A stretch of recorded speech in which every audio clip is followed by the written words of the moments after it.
So, to begin assembly, I'm going to start by clearing some parts. We won't need the tank cover and butt for a moment.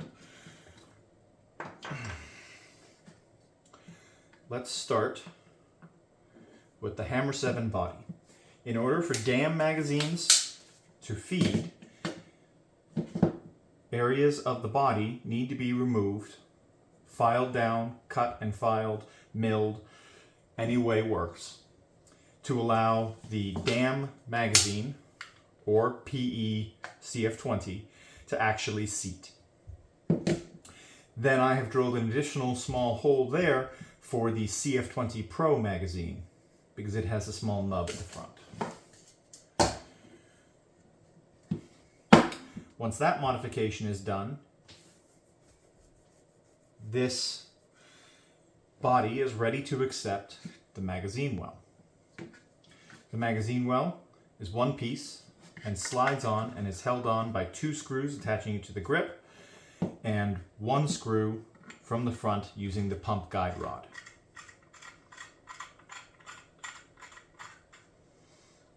Next, before we get too much further, I'm going to install the bolt pull.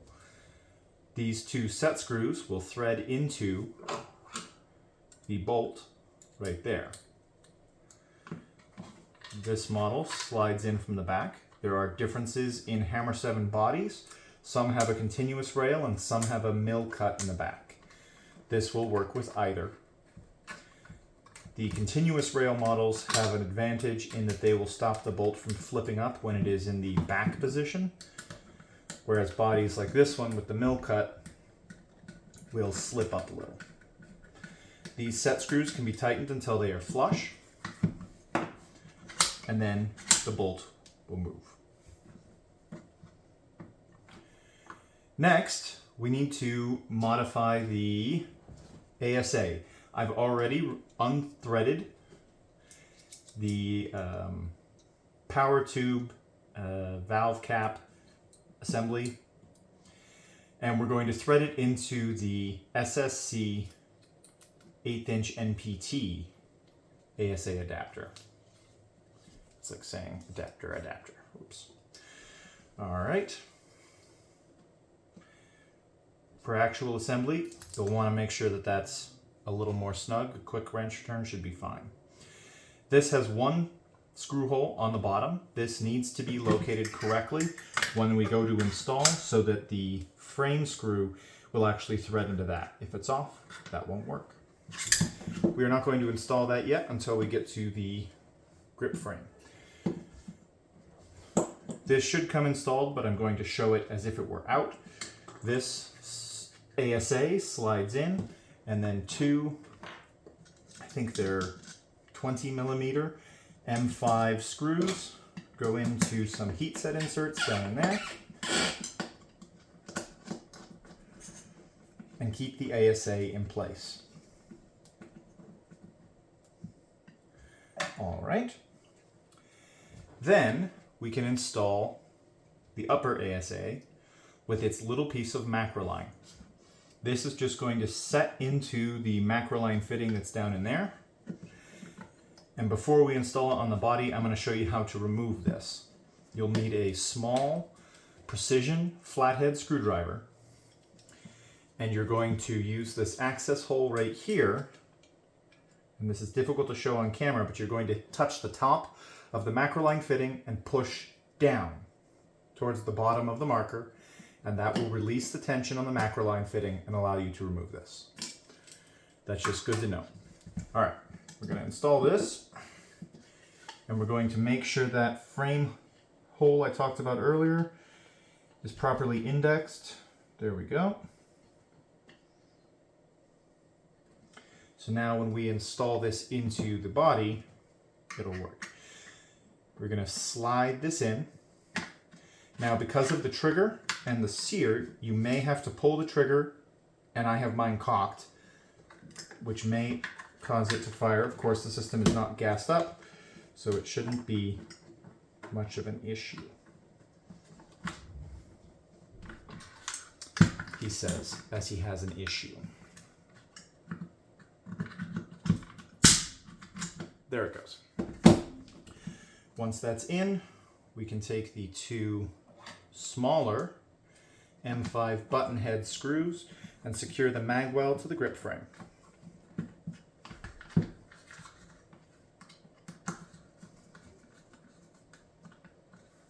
Then take another 20 millimeter. I think something moved.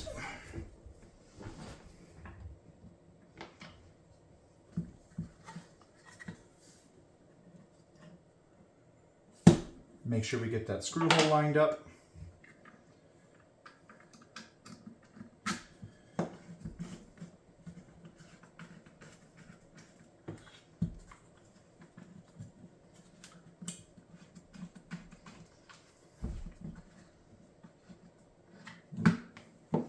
Not lining up.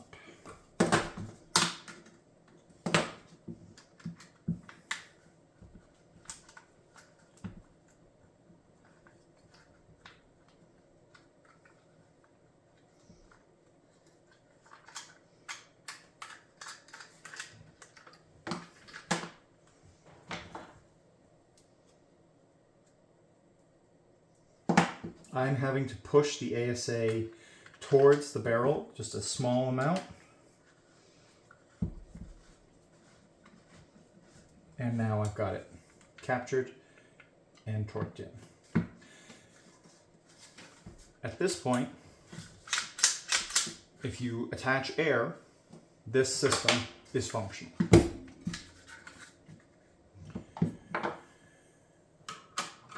I'm going to then install this small plug. This just covers up the screw holes to the lower ASA. To remove this, take that small flathead, catch it under the side, and pop it out. Okay, we're going to put that back in there. All right, now it's time for the handguard and coil assembly. So I mentioned that the coils are loose. I ship it with this printed substitute for the pump guide rod in place that helps keep the coils in place. To remove it, just push. It's a little stiff, and then that will allow you to remove these to paint them. To install this, we first put in the first ring, line this up with the plug and push, and there we go. Now we need a long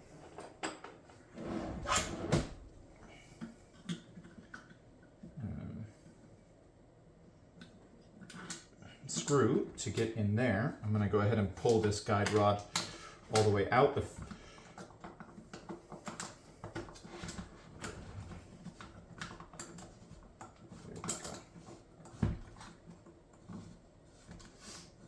This is a 4mm Allen key. You can see that front coil came out. For actual installation purposes, I ship it with this small coil, which we can then... This is what will actually keep it in when the barrel is removed. If the barrel is installed, the barrel will keep it in. Speaking of, I'm going to install the barrel now.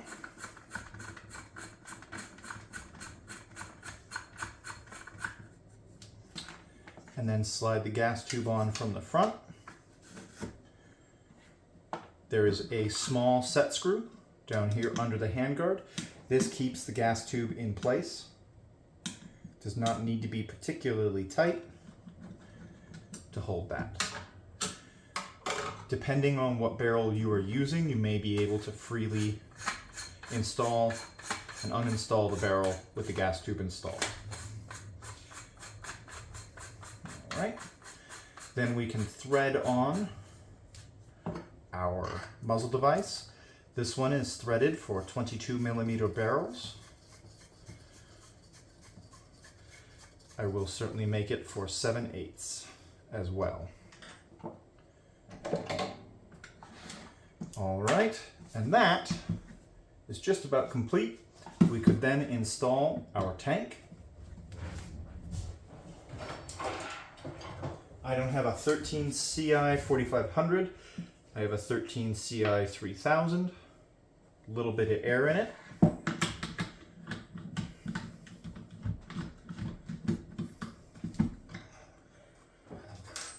And with that seated, we can slide this tank cover, which is built for a larger tank and so is not particularly snug.